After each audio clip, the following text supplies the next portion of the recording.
All right, we're back. We don't have a recap show or anything. I just have my man Bryan on. Bryan Valladares, he's back. Bryan, dude, we were just talking before. We had victory lap after victory lap for the Niners, and then it finally ended in the NFC Championship. We just got to give you a minute to talk about that. So my whole thought process, as an objective, a regular person, I'm like house money, but as like a psychopath, which is what I am when it comes to the Lakers and the Niners, I'm a legitimate psychopath. I watched Trey Lance's practice throws like 30 times. On my way home from work, where I work for a football company. I can say it. I work for the NFL. Doesn't matter. Okay. Slight flex. I'm on my way home from work and I'm listening to a podcast about practice throws. Like, I'm a psycho. This is ridiculous, And I'm listening to a podcast about Trey Lance and his practice throws. But so my whole take on it is, I think either way, Trey Lance or Jimmy Garoppolo, we get there. I think that I don't necessarily know what's going to happen the next year, but this year it was a legendary run. I think that's what I'm going to take from it the most, is that it was an emotional roller coaster. It's everything you want as a fan. Like, what I want as a fan is I want like fun and chaos, or like I don't mind like a team, like my team being as good as the Chiefs and like us beating everybody by 30. Like, I wouldn't mind that either, but it would like get old and be less fun. Mm-hmm. Like this emotional roller coaster. Like, I don't even know who, I forget. Willis, I think Willis is the pump block, like the field goal block. Aaron Rodgers not seeing Alan Lazard open, like all these moments, this legendary run. I wish we won the Super Bowl, but like hindsight's 2020. Maybe we end up keeping Jimmy Garoppolo. That's not worth like a Super Bowl. So legendary run. It was amazing. Emotional roller coaster. That's what fandom should be like. So people are asking, though, since you're working for NFL Network, that you're not more upset at the Niners for not winning that game, because honestly, they should have won that NFC Championship game. Let's be real. Yeah. So you're just trying to be too nice now. You're not willing to trash Jimmy Garoppolo anymore now that you're NFL Network. Yeah, this is true. I am a psychopath. If I was not working for the NFL Network, I would be using different language. Like I don't know if you noticed, my tweets have completely changed. Oh yeah, a lot more lighthearted. A lot more lighthearted. I'm still in today. Today I got into like Baldy works at the network with us, and he NBC Sports tweeted his breakdown about Trey Lance, and then I felt like this Trey Lance burner because we just hyped Trey Lance up together, and I think the burner went to like North Dakota State too. It's like a 19. Like, hey, it's our Derek, dude. Derek hasn't been tweeting in a while. Shout out Teddy Bridgewater. That's right. But so I don't even think Baldy's gonna see this tweet. Who like the day I met him, I tried to explain DVOA to him and he could not care less. But so he explains this thing and he doesn't talk about the Houston game. He does all the film on like all his starts, like Seattle, like the game where Jimmy Garoppolo got injured, the Seattle game, and then the Cardinals game. So. Mm-hmm. Trey Lance's base where he throws it's a little long. He's making mistakes. It's also the Detroit game, and so I pipe in and I'm like, well, he didn't talk about the Houston game where he made great improvement. And you know how on Twitter you can kind of sound like an asshole no matter what. So I was like, I hope I didn't sound like an asshole, because then Baldy comes in. Maybe I can read it to you. Baldy comes in and replies, and my stomach drops because I'm like, yo, people check Baldy's mentions. If they see my ass is on there, and it looks like I'm coming for Baldy's throat, somebody's going to come right my way and be like, hey, dude, why are you attacking Brian Baldinger? But and he just says, perhaps there's another video coming that includes Houston, perhaps. And then I, put my tail between my legs. Can't wait to see it. That's what you're the best. It was so sad, man, because like, I mean, as a Panthers fan, you had no dog in the race, and I was like, all right, I'm just going to take a Niners future and ride it out, ride or die. The Niners. I'm sorry, Dylan. I couldn't get on the Titans. I don't know what it was. The Titans are just, they just seem like they're never going to win. I hate to say it. I'm with that. I'm with that take. I think a lot of it, it's weird. Like, I like Vrabel. I don't know. Is it weird? It's Tannehill. It just feels like it's the Titans. It does. Like the AFC, that's the South, right? I'm blanking here. The AFC South in general, like if any of those teams are actually good besides the Colts, when like the Jags made that run, the Texans were like kind of good with J.J. Watt, Deshaun Watson, that whole thing. It never felt real. Never felt real. That's a great observation, Carter. You know it when you see it, right? Like we thought Pittsburgh were frauds last year. Exactly. The Cardinals the same thing this year. You could see right through. Everyone's like, but the Cardinals are 11-1. It's like, okay, they're still not going to win it. Yeah, and that's the great thing about football is that it's like if you watch it, you're like, oh, no shot, but anything can like no one had Cincinnati going to the Super Bowl, but like that's the weird thing. It's like you can't believe it until it happens, and you're like, oh, maybe they can't. Like I didn't, I thought Cincinnati may potentially beat Tennessee, or I thought Cincinnati was going to beat Tennessee, but and that's the thing. I had that Niners future every week coming on the podcast with Grant because Grant was dissing the Niners every single week. And he's coming on. And I'm just coming on just like, this is amazing, this Niners run. But watching Jimmy Garoppolo is the most frustrating thing in football. I don't know if you want to talk about it or if you're allowed to. But watching what you knew in that, I think it was the Rams game, when he overthrew Kittle in that, I think it was like the first play of the game, like second play of the game, when he overthrew Kittle for that wide open 25-yard pass down the middle. You're just like, that's it. That's going to be the game. Yeah. So it's one of the most frustrating things ever because like also he's not like a bad guy. Like it would be so awesome if he was like an asshole, but he's not an asshole, and the team really loves him. And on the last play that like where he throws it behind his back, and then Jermichael Hasty, it hits his hands and it falls into somebody intercepts it, like the safety intercepts it. Yeah.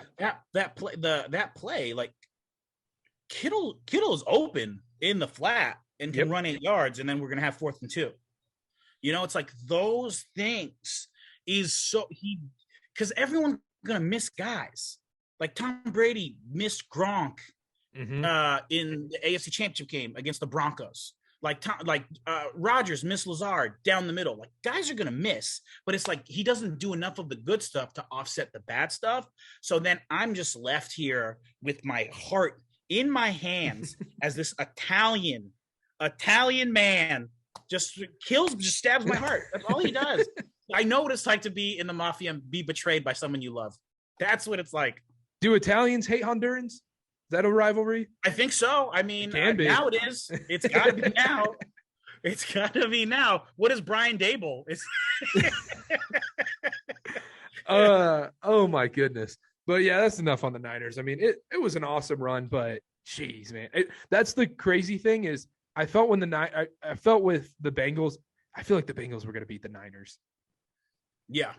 It's just that, and then because Aaron Donald was winning that game every single time. Yeah. In the Super Bowl. Yeah. No, like he was a man, but what were your, like at any point, because it was weird because at a certain point you're like, man, I think the Bengals, like they might win this thing. And then when that T. Higgins touchdown happened, when they got away with the push off, you're thinking, like this is actually going to happen now because like they're getting the calls. That holding call was BS at the end, man. Mm-hmm. Like that hold on, I think it was Wilson 55. Yeah. Mm-hmm. That's such a bad call. That was beautiful coverage. I agree. I definitely think it was a bad call. I also think that Zach Taylor lost that game. I also think like he ran for it on, what was it, 3rd and 1?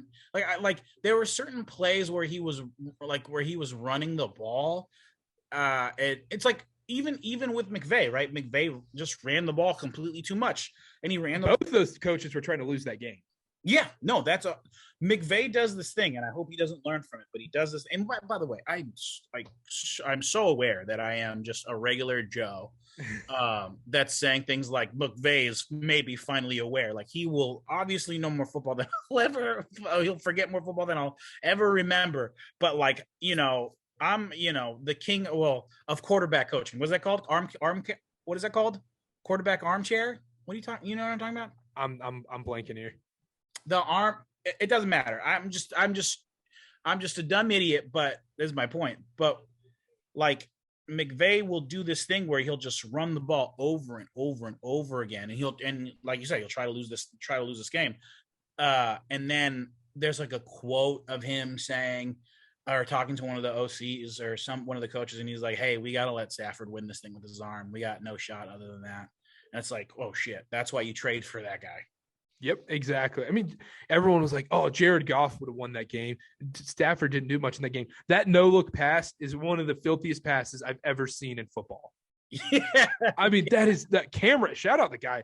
Maybe you know the guy. Whoever had that camera angle was give him a raise because that was phenomenal.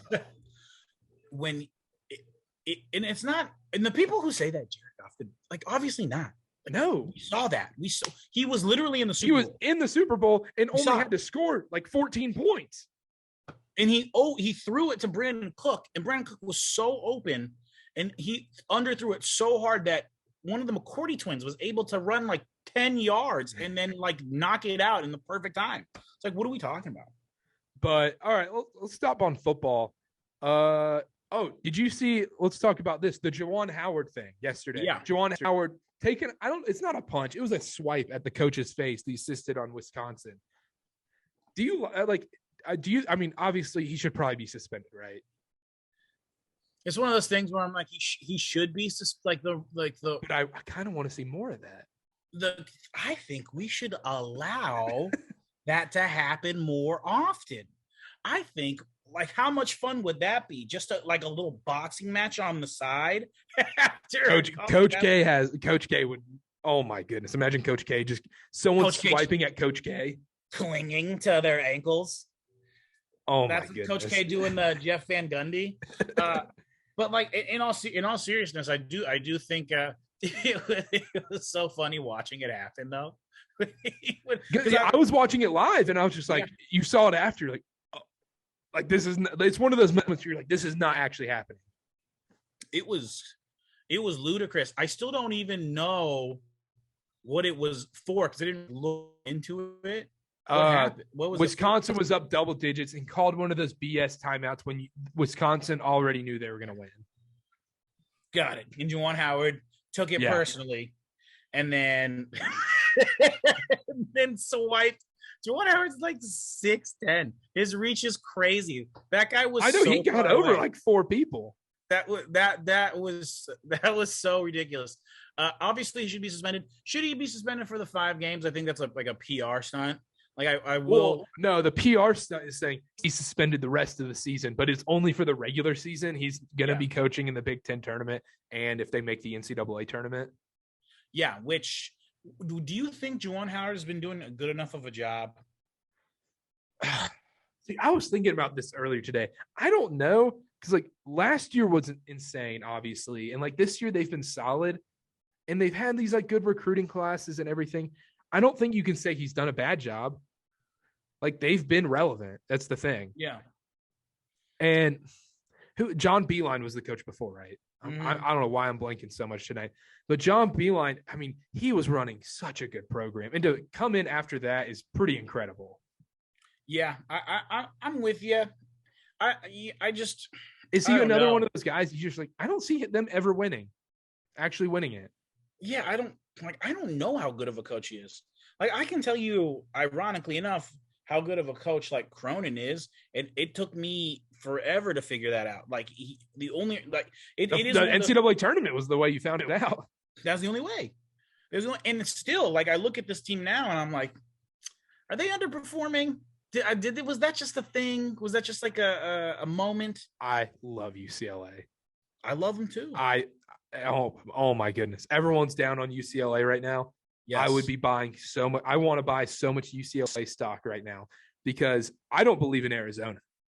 I think Arizona is a little fraudy.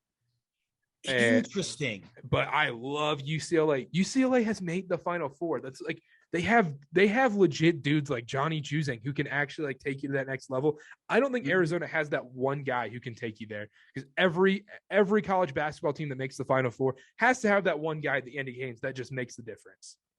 I agree with you. I will say, so the first game, right, UCLA, it came down on the wire. The second game, Arizona really just crushed them. And so, but then last week, didn't Arizona lose to Oregon? Or no, they came back. They came back and won. They came back and won. I don't know. Like I look at Arizona and I thought they were kind of firing on all cylinders. Maybe they're a little overrated. I think they're a little frauds.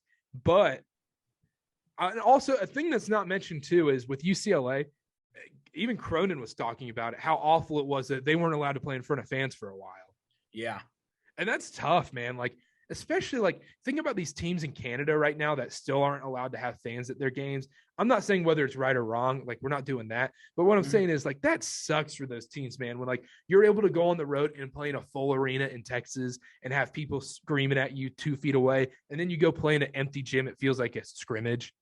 Yeah, no, I think I think there's something to that. I completely agree with that. Like, you have to deal with Matthew McConaughey. Like, not only is the full stage that everybody's in, but you like Matthew McConaughey's there, and exactly, he's like hyping everybody up.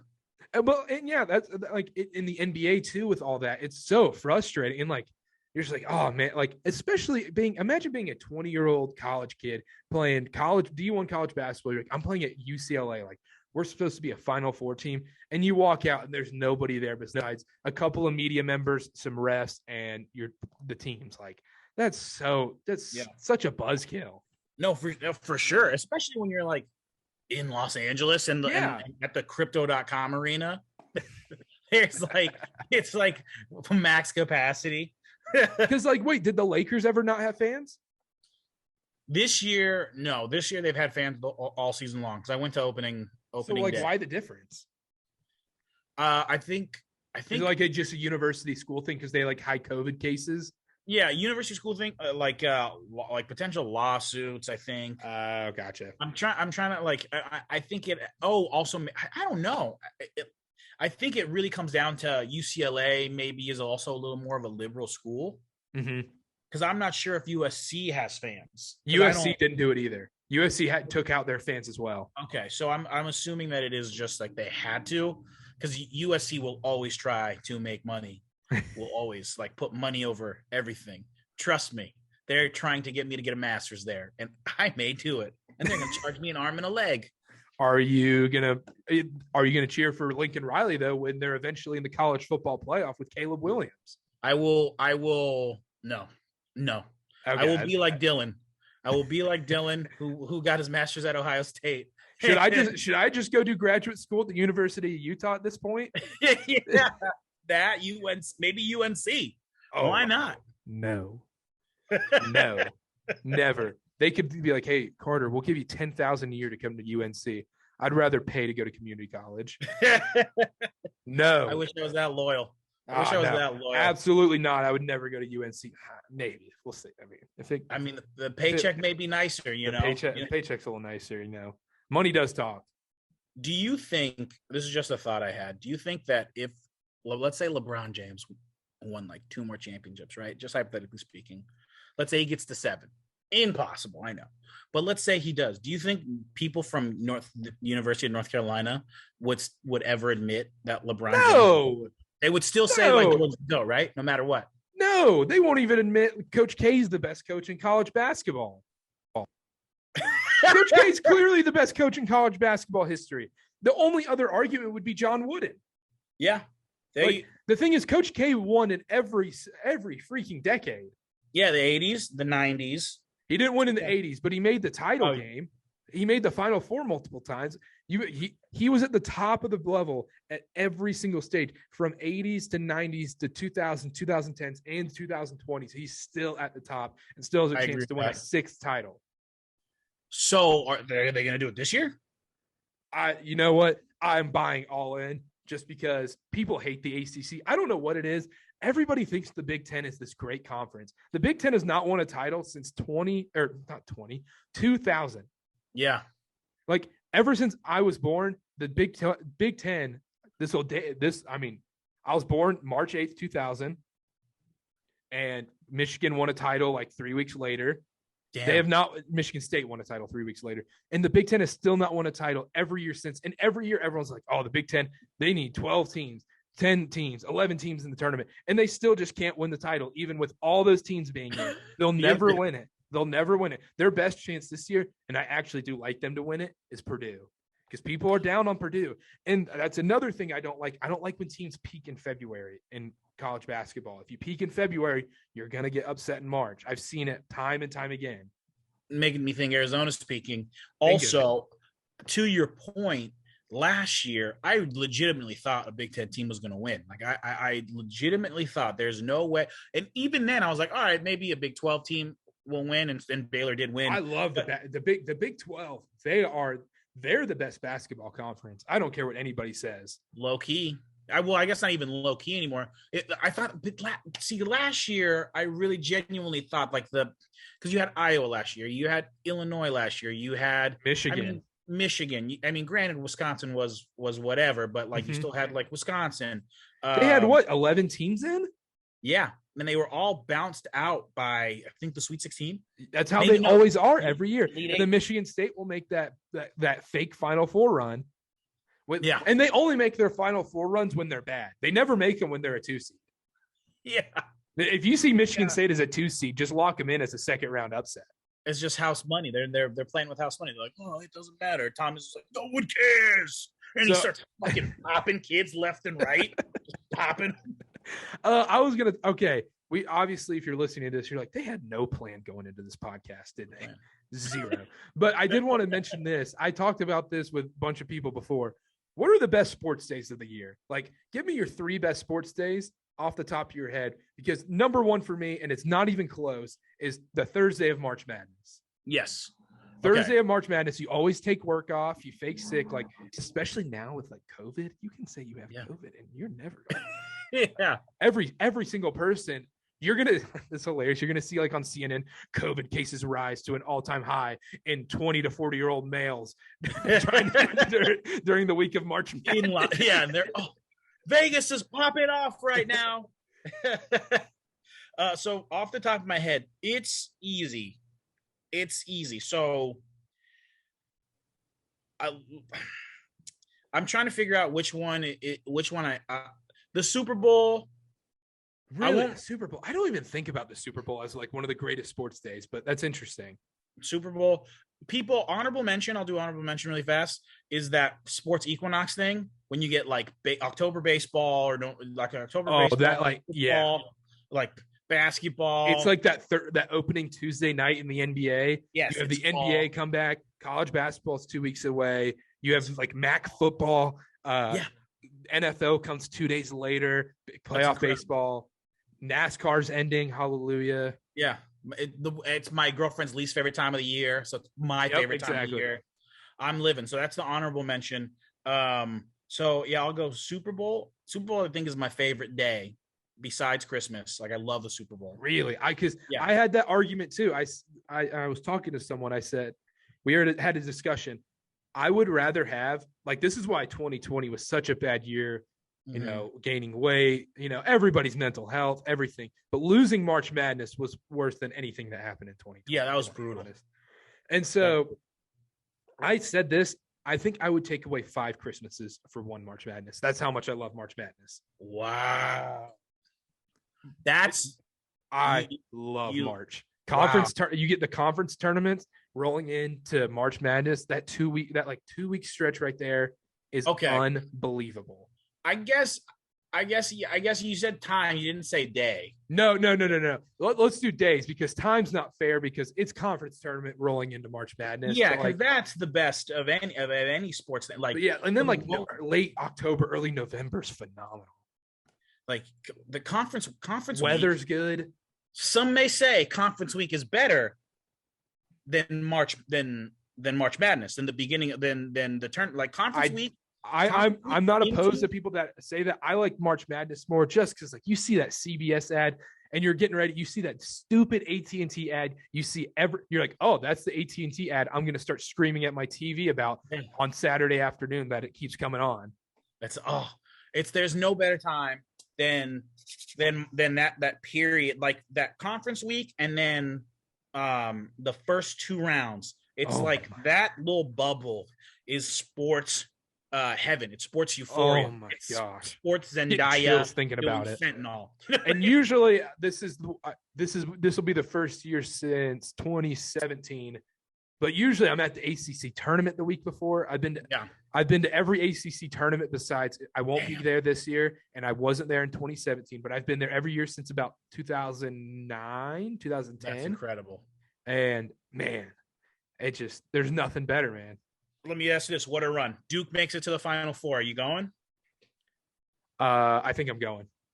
Yeah, you got to go. Coach K's last ride. I told the missus that I told her there's a few things that like I don't care how little money we have, how much money we have, we're going. And BYU makes the Final Four, no matter what, I'm going. New Orleans is a great place. Shout out my cousin, he's there. There you go. Yeah, I mean, but Hornets finals, I would do anything. Yeah, drain the bank account, put me at negative, don't care. Yeah. Panthers Super Bowl. Next time there's a Panthers Super Bowl, I love that. Like no matter what, you go. Like no matter what, I would go. That's but great. This year I would go to the Duke Final Four, and I'm already I'm making plans on the side to go. I love it. But back to the sports days. Yeah. Give like 3 of your favorite sports days. You said the Super Bowl. We said Thursday of March Madness. National championship game. Football, right? Yeah, national championship game. Football. And then the national championship game of college basketball. Really? So I'm a sucker for a high stakes game. Yeah, I'm a sucker. Ever since I was a kid, that Monday for that Monday you wake, especially if your team is in it. Like, yeah. I'll never forget that 2015 when Duke was in it. That Monday, like, you wake up and you're shaking. You're so nervous just all day, and then it happened. The best thing ever is when your team wins a big game and you sit there and watch Sports Center till like 4 a.m. over and over. You're like, all right, Stan and Neil Everett, whatever. Like, let's watch it again. Yeah. I'm watching SVP for the 13th time tonight. The best is when they'll have an analyst come on and they talk about what they did well. Yeah. And you just hear like, what they did well was this. And you just see the plays and you're just like, you just eat it up. It's there's nothing like taking that victory in. So those are my favorite, is like the 2 college football, the basketball, football, and Super Bowl. See, okay, I mean, I'm more of a basketball guy than football guy, but Thursday, March Madness, there's no greater day ever. Like, I put that above any of my birthdays, any of Christmases. Every Thursday of March Madness has been the greatest days of my life. Moved it to Friday last year. Which was, I didn't like it because I woke up that Thursday and I had those jitters. And I'm like, oh no, there's little blue balls here. Yeah, you're getting like the first 4 game. You're getting a first 4 game in date. The first 4 is such a tease. You're just like, oh man, like, yeah. It's like the NFL that first preseason game in Canton. You're just yes, like, the Hall of Fame football, game. But it's not football. Not really. The first 4 is very lame. It does feel because you're like, Mount St. Mary's versus North Carolina Central. This is going to be amazing. It's also weird too because you're coming off this like conference week high, and then you go down here, and then there's always usually two or three out of the 4 are usually like end of like the games are insane. You're like, okay, like this gets you going a little bit. I mean, like UCLA was in it last year. That game was phenomenal. Went down to the wire. Yeah. But back to the sports days. That first Sunday of NFL Week 1, when you turn on Red Zone and you see Scott Hansen's beautiful face. Yeah. Week 1, there's so much hope. Unbelievable. Thursday NCAA tournament. For me personally, it's that first Tuesday of the ACC tournament. When I'm there, I have my souvenir cup. I'm sitting there cheering like an idiot, watching Wake Forest versus Georgia Tech. Was sitting there for 3 straight games in the Greensboro Coliseum. Nothing better than that. But besides that, I love the Final Four. But I think it's got to be the Super Bowl, man. The Super Bowl is unbelievable. Like, It's incredible. I think it Super so Bowl much. is probably right there. It really is like this moment. It like college sports are not as popular as I wish they were. Like college football is not as popular as I wish it was. College basketball is not as popular as I wish it. Like college basketball needs to be way more popular than it is. But like the Super Bowl is something where it feels like everybody is watching. It feels like everybody is participating, and it's just the juice behind it. It's like an event. It really is. I love the Super Bowl. Also, just real fast, the first week of NFL football, I never scream more. I never scream more. I just scream. I just run around screaming. Because like all of August, you're just sitting there listening to 10,000 podcasts, just being like, oh my gosh, Sam Darnold did what in practice? Yeah. He ran for a 15-yard scramble and juked out Brian Burns when he wasn't allowed to be tackled. Yeah, exactly. Like, I'm ready for this now. The beat reporters, they're like, Panthers are a sneaky Super Bowl run team. And you're just like, oh, like I got everything on the Panthers. Oh my gosh. And it just sucks like right now because after the Super Bowl, you start like, it starts sinking in. You're like, wow, like, well, after March Madness, all we have is the NBA. And they don't care. NBA's okay. Like NBA, like after March Madness, month of April, NBA is brutal. But then NBA playoffs are great. That gets you through. And then once that buzzer sounds at the last game of the NBA Finals, it's dark days, man. It's dark. I will say I'm a golf guy.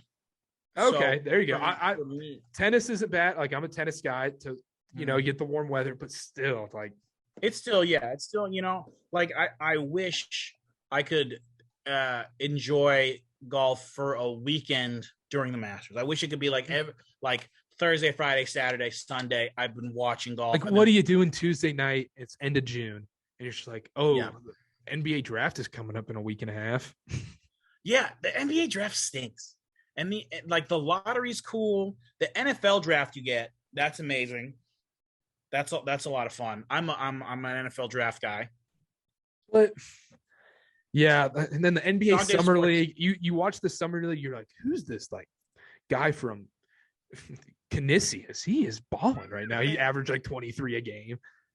I remember when Kuzma like came out of Summer League, and I was like, no way, not gonna make it, not gonna do anything.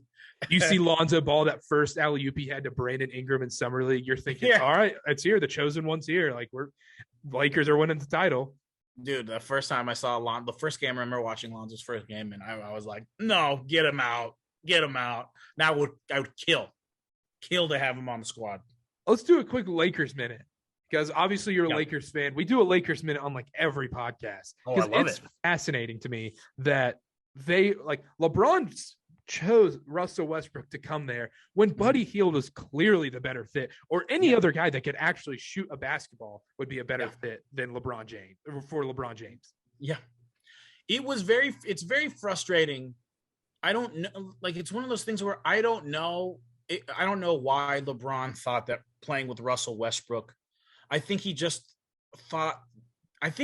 thinks he can play with anybody, or that everyone's just going to like bow down to him. My thing was, I think he brought in Westbrook because Westbrook tries in the regular season, and LeBron's at that point in his career where he doesn't want to try, but Westbrook was losing them more games in the regular season. And so now you can see it's like great whenever, if you've watched soccer, you see like Virgil van Dijk, he's so good that he gets annoyed when he has to try hard. LeBron's the same way. You can see LeBron when he like actually has to play defense on a possession, like, oh my gosh, all right, I'll play defense, and he just dominates. That's a great point. That it was a regular season Russell Westbrook. He's going to carry the load. Pause. But my only issue is like, if that's the case, like I'm kind of, full disclosure, I'm kind of in on like, let's trade Anthony Davis, let's trade LeBron James. I'm in. Like, let's just fucking blow it all up, because we're not winning this year, and we're fucking for sure not winning next year. I know that to be the case because LeBron's another year older, and at this point, LeBron can't carry the day-to-day load that he needs to carry to take this team to the next level. Anthony Davis why does Anthony Davis, if you can just answer this as a basketball guy, why does Anthony Davis, who's 7'1", right, 6'10", quote unquote, why does he get a basketball and take it 20 feet out and just shoot it? Why does he back down people regularly? He's 7 feet tall. It is so frustrating watching this fucking unibrow just get the ball face up and then just shoot a jumper. It's like, bro, you're 7 feet tall. Well, and also the funny thing is this offseason, you saw all these stories come out. He's like, he got mad that people didn't believe he could play big man, so he started bulking up, and then it just ruined his shooting percentage even more. And now he's trying to play in between where he's not good at either one at this point. And another thing too is he gets offended when Frank Vogel's like, hey, you need to play the 5. The Lakers are one of the, like, they are unbelievable when he plays the 5. He is arguably the best 5 in basketball right now besides Nikola Jokic. Mm-hmm. And he just wants to play the 4. He just wants to be a stretch 4, which makes no sense. Because I think he's scared to go body to body with people and doesn't want to get hurt. Because he falls like 2 times a game. If you watch a full Lakers game, he falls 2 times a game, and you're thinking, well, his season's over. He probably tore an ACL. He's the boy that cried wolf. I used to when he That's exactly what he is. That's exactly what he is. Yeah, when he first got on the team, I would be like, every time he fell. Now when he falls, I'm like, get up or get off the court. Like, whatever, dude. It's like watching South American soccer, dude. I hate watching Chile play. Chile is the worst team in all of South America to watch because you have Arturo Vidal and Alexis Sanchez flopping every 2 seconds pretending they died. I was gonna say it is like watching Chile play. It's so frustrating.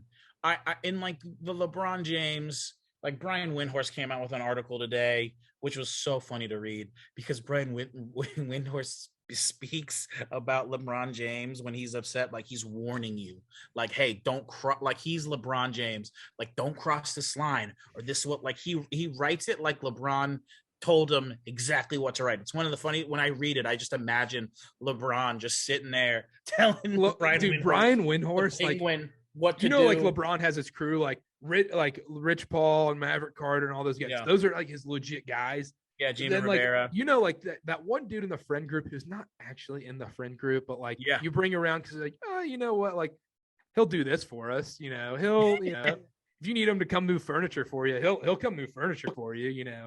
And that's what Brian Windhorst is on the group. Like, and he's like, but he tells people like, yeah, LeBron's my best friend and stuff like that. That's my best friend right there. Just like LeBron telling. And LeBron's just like. Yeah, exactly. It's like when the popular girl at school is like actually friends with the unpopular girl, but she has to pretend she's not friends with her. Yeah. No, it's but it's like one of those things where Windhorst came out with something like LeBron's unhappy, but it's like we talked about this on Twitter for a little bit. I just don't see a world where LeBron has the leverage anymore when you tell people like, hey, I'm leaving in 2 years. Mm-hmm. Like Pelinka's like, okay, I know when you're leaving. So if that's I can't give out the 2029 pick.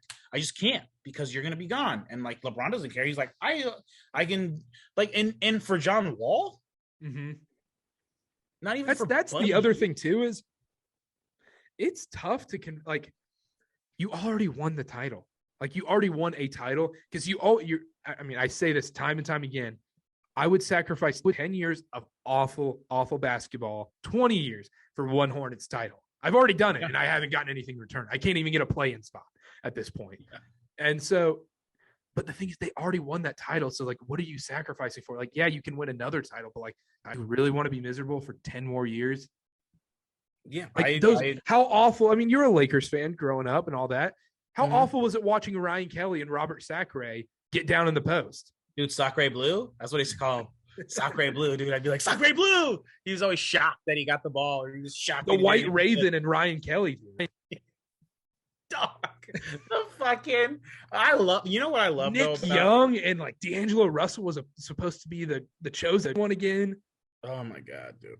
What I loved about that time was that like we were like, I love that we hyped up every time a player comes on the Laker. We hype them up. Austin Reeves gets so much hype. I love it. I actually like Austin Reeves. He's a solid player. He's a solid player. I love that we do these things like calling Caruso the GOAT when he was like a two-way player. like 4 years ago. One of the most fun times you can have. It's like as like a Laker fan. It like, but we expect titles. That's a real thing. Like we're psychos here about like I'm a psychopath about the Niners. Like I'm a legit crazy person about the Niners. I am 10 times worse about the Lakers. Like the Lakers here, like it's Lakers, Dodgers, USC, and then at the very bottom it's like the Rams, you know, or the like, Chargers. Or the Chargers, yeah, like Chargers are at the very bottom. But like we're legit, like we expect to win all the time, and because that's what we've done. Like that, my dad would tell me about Magic Johnson. My dad's favorite basketball player is Magic Johnson. He was like, "Yo, Magic Johnson's the best basketball player I've ever seen." Like, because my dad played soccer and he loved passing and all that shit. Magic Johnson was like the best at passing. So it's just we really do expect. Like I still in my head believe. I know we're not going to win, but I still in my head think maybe, and that's fucked up, Carter. Like that's fucking crazy. Is this the whitest thing you've ever heard, that my dad, one of his favorite players of all time, was John Stockton? That's great.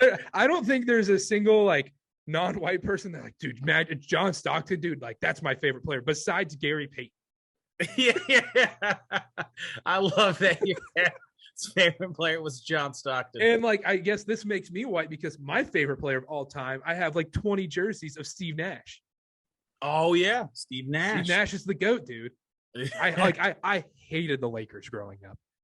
Everyone does. But I get like it. I don't hate the Lakers right now. Like I literally don't have a problem with them. Back then, man. Oh my goodness. Like when we lost in 2010, there's a few, I mean, that's a good segment too, because like the worst sports days of your life. The worst sports days of my life. One seriously might have been 2010 when when Kobe hit that shot over Grant Hill on that right elbow. Yeah. Like everything came out of me. Like 2020 when the Panthers lost to the Broncos. Yeah. That was a slow burn too. Like when Zion, the Duke team, lost to Michigan State. Yeah. One of the worst days ever. And like, I'm sure the 2020 Super Bowl. Yes, the 2019 Super Bowl one is like maybe the third. The worst day of my sports life is 2008, and the Boston Celtics beat the Lakers in the NBA Finals. To this day, anytime I see that commercial, anything is possible. Like to this day, it fucking fires me up. I get upset. When he goes, anything is possible. To this day, like I have some like. I can tell you after the show, I got some really funny like Kevin Garnett stories. That I had a buddy that worked for the Nets as a trainer, and he's like a absolute troll. He's a very funny person. But like to this day, anything is possible. Fires me up. I get upset about it. I hate Paul Pierce. I hated. I still to this day, I hate Greg Popovich. Like I can't stand Greg Popovich. Sure, yeah. Like the Greg Pop, like just the Suns teams. Those Suns teams could never get over the hump. I wanted Steve Nash to win a ring so bad. I was pulling for the Brooklyn Nets last year. I was going to say, begging for them to win a title just so Steve Nash could put on that ring. Like I was cheering when the Warriors won, when he was a shooting coach for the Warriors, like on the side. He was just at a consulting gig where he could go like play soccer like 10 times a year and go travel in Spain. And then he would come in and help Kevin Durant with his jump shot. And he got a ring with the Warriors. I was like, oh, let's go. He finally got a ring. That is one of those things where it's like the players that you always wanted to get a ring and never did. Like mine was Randy Moss. Like I'm bummed Randy Moss doesn't have a ring. By the way, worst sports days of the year. To go back to everything. 08 Celtics lose. I want to say 2019 Niners lose Super Bowl. 2012 Niners lose the Niners lose Super Bowl to the Ravens. And that's, I'll give you the three because I know the three off the top of my head, but I can't give you another one off the top of my head yet. Also, another person that like never got the title they needed, that they wanted, Steven Gerrard never winning a Premier League with Liverpool. Oh, that might be when Liverpool lost to Chelsea and Crystal Palace. It was like that mixed in there back in 2014 with Luis Suarez. That was probably one of the worst days. This is getting depressing. Like I'm getting like livid thinking about this. we got to transition into fat guy stories. Yeah. All right. Let's do that. Let's close with that. We're doing fat guy minute here. Both bigger fellas here. Bryan, we're gonna give we're just gonna talk about being bigger fellas. You know, you just like right there, like doing having to pull the shirt out, like on the shirt. Pulling the shirt's a great one. Big fella move. I'll tell you a quick story. I was picking up some credentials. Had to drive to the office, right? As I'm leaving, it's a madhouse. There's a drive-through McDonald's right next door, like in the area next to a gas station. I go into that and I'm like, I'm just gonna get a snack. I'm just gonna get fries. And I'm like, ooh, let me get a Coke because McDonald's Coke, that's the best. So then I remember that there's a commercial where it's like they put nuggets in the burger. The McDonald's. Like, I'll just get that. I'll just get that too. And so I'm like, oh, hey, can I get the McNuggets in a burger? And he says something, and I'm like, yeah, it's fine.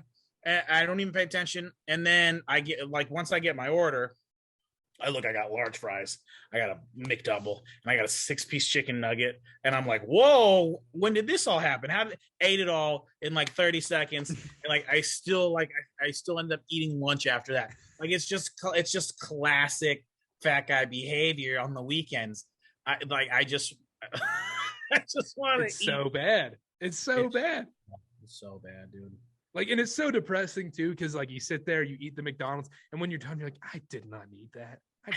I could have easily just drank a smoothie and gone for a run. Yeah. Oh, yeah. That's true. That is true. The worst feeling of being a fat guy is when you move up. Pictures and when you move up. Like, so like when you're like, oh, I'm no longer XL.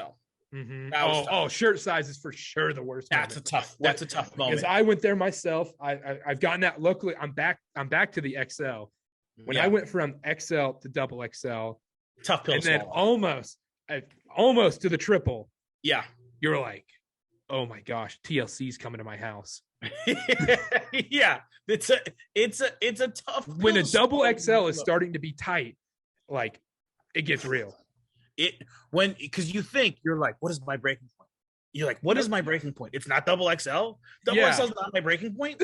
You're saying triple XL is my breaking point. Like, I'm a 6-foot dude and about to wear a triple. Because how tall are you? Oh, I'm not tall. I'm like 5'8". Yeah, you get the triple, dude. Like, yeah. Oh my goodness. But because that's my thing. You're talking about like ordering at McDonald's.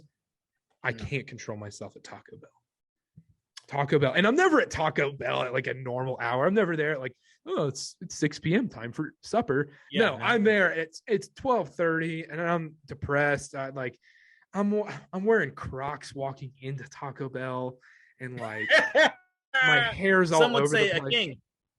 Yeah, and like I'm wearing like a Duke hat and just like a stained up Panthers shirt. It's just awful. It's not good looking. And I'm $17 in the hole after I'm getting 2 cheesy gordita crunches and a chicken quesadilla and a large Baja Blast. But I'll do a fat guy story. I told it before the podcast, but I'll tell it again for the people. So one day I had to go to the lady's family's house. Had to go to her house for a little dinner. And I was sitting there thinking, I was like, there's not going to be enough food for me. I have to make sure I'm full when I go here. So on the way up, stopped by McDonald's, got a couple McDoubles, maybe a fry too, something like that, just to make sure I was full going into a dinner. Yeah. Such a fucking fat guy move. Oh, another major fat guy move. After all you can eat sushi, getting another meal because it's a different kind of full. Oh, another fat. I'm trying to think. Just get all these fat guy moves out of the way. Yeah. Everyone talks about the airport or like the airplane seatbelt. Like, I luckily never had to get to extenders. I'm not an extender guy yet, or never been there. But when you get in that car and you feel like the seatbelt getting on you, and you're like, you feel how tight the seatbelt is. I'm like, wait, what? Let's extend this, and it's still that tight. You're like, oh no. Yeah. You have to like rearrange the seatbelt so it doesn't look like the fat's hanging over. And embarrassing fat guy moment at the gym when the shirt you used to be able to fit into really well doesn't fit you that well, and you got a little bit of a belly just on the bottom sticking out. It's like it's not even sticking out, but what it is, it's like you can feel a slight breeze. Yeah, you feel the breeze. You feel the breeze. You're like, whoa, man. Whoa. Or when you go to a stadium and the stadium chairs are a little too tight. Too tight? Dog, the Crypto.com arena is notorious for, like, I'll sit down and I'll feel my hips on both sides touch both armchairs, and I'm like, I hope no one saw that. Another move, I don't know if this is a fat guy move or a smart move, is I've never done this myself. I feel like I should. Maybe after this. I mean, the fattest guy move, Tom Segura said it, is wanting to eat another fat guy. Like that's his fattest guy. But another one is when you go to McDonald's, you get your meal, you get the large fry, you get a couple McDoubles or a McChicken, whatever, but then you get a small fry for the drive home. Bro, you're talking. That's my. So, not only is that this is what I do. I call it. It's on the go. It's for when you on the ride home, you eat. Ultimate fat guy move. I'll go to Del Taco. Anywhere I go, I get a road snack for the drive home. And it's not just fries. Sometimes it'll be an extra taco. Sometimes it'll be a burrito. Like, it'll be like food. It'll be, I am a full believer in the road snack. No matter if, like, my goal is to lean down. When I lean down, I'm still going to do road snacks when I go to, like, I'll never give that up. The moment I figured that out is like the moment, you know, I struck gold, or it's like what people talk about when they sip ayahuasca for the first time and they're like, I saw the light. I saw God. That was me in road snacks. I mean, we're getting really fat here. Like, there's nothing worse than when, like, you're on your way home and you get a large fry from, like, Chick-fil-A or McDonald's, and there's only like 2 fries left when you walk into your house, and you're like, I ate all those fries already. That was like the best part of the meal. Yeah. And that's why you get a road snack. I've done it way too many times. I learned my lesson. One last fat guy move. I think this is the ultimate fat guy move. So, there is an In-N-Out where I go to. Oh, I already know where this is going. And on the other side of the shopping center is a McDonald's. The ultimate fat guy move is when you have nothing but time on a Saturday. You're like, it's 10 o'clock. Me and my girlfriend, we're not doing anything. She's like, yeah, I want to eat too. Whatever. So she's down. She's in the car. She doesn't care. She's just happy because she's fucking hanging out with me. So I go to In-N-Out. I get my order. Go to McDonald's for their fries. Yep. And then I have a road snack. I still get a road snack. Maybe In-N-Out fries are pure garbage. They're not good. Also, get a cone. So you get a cone for the road and like a road snack, which is like nuggets. And then you have like a 4x4, and then you have large fries. Like, that's crazy. How much money did I spend? $25. Yeah, and you just don't think about it. And then, like, 2 days later, you look at the bank statement and you're just like, oh, you're so fat. You're so fat. And like walking by a mirror is a bad move. Mm-hmm. And every really like actual fat person has done this. When you eat a whole pizza, yeah, the second you finish that last bit of crust, and there's like no crust left over. I'm like, you eat the crust too. You're not like eating the slices and throwing the crust in there. You're eating the crust too, dipping it in like Papa John's garlic dip. Ooh, that garlic sauce. Oh my God. And then you finish that and you take that last bite. You're just like, I'm surprised that not enough like really fat people, as soon as they finish eating the pizza, they just break down and start crying. I'm not like, I don't know why that doesn't happen more often, because it's like one of the, and that was like a dark joke. I didn't really mean that, but like, no, but like it's for sure. Like, yeah, exactly. But like, I mean, it's so depressing. It's so, because the worst part is, like, if you held up an entire large pizza like above your face, you're like, that whole thing is inside of you right now. Yeah. And you don't even realize it. But like now, like, I don't know how to eat pizza if it's not a large pizza. Does that make sense? Like, imagine someone's like, yeah, we're getting 2 mediums. Like, what do you mean? Like, that's Spanish? What's medium? Yeah, I don't know. What are you talking about, dude? That's a different language, if you ask me, because medium doesn't come across my eyes. It's large pizza. I've been Or eating. also, one thing is like whenever you're at a, like say you're at a nice restaurant too, like a nicer restaurant, not like you're dropping $100 a meal kind of thing, but like 20-30 bucks a meal, nicer place. Yeah. You have to finish your plate. Like you coming home with leftovers never happens. Does not. Like everyone talks about, I'm just gonna eat a little bit and I'll take it home. It's like, how do you do that? Taking it home, like reheating it. You reheat it? I have a strict no leftover policy because I don't like it as much, and then I get bummed. Like there's also that point when there's like a quarter of it left and you're already full, like almost disgustingly full, and like you enjoy it just as much as you would with leftovers. Yeah, there's like, just well, I'm not gonna like it because there's not enough after. Yeah, you just have to bite the bullet and finish it all. Yeah, being fat, man. We'll get down. You're in June. You're gonna see us with like 6-pack abs. You know. Yeah, you'll be in like Venice Beach playing basketball with the shirt off. There you go. Yeah, I don't know if that's necessarily not my thing. I don't like going to Venice Beach and playing you don't basketball. Like dealing with TikTokers and all that. Oh, have you been to Venice Beach? I've never been to California. I'm going to California for the first time in May. Well, when you go to Venice Beach, you're going to be like, oh, there's just crazy people at Venice Beach. There's just crazy people. It's also a little dirty, but there's some nice parts of Venice too. But it's you're like, oh shit, there's a lot of crazy people in Venice Beach. I don't go to Venice Beach. All right, well, I don't know what this podcast was, but it was fun, man. It was fun. I had coming on.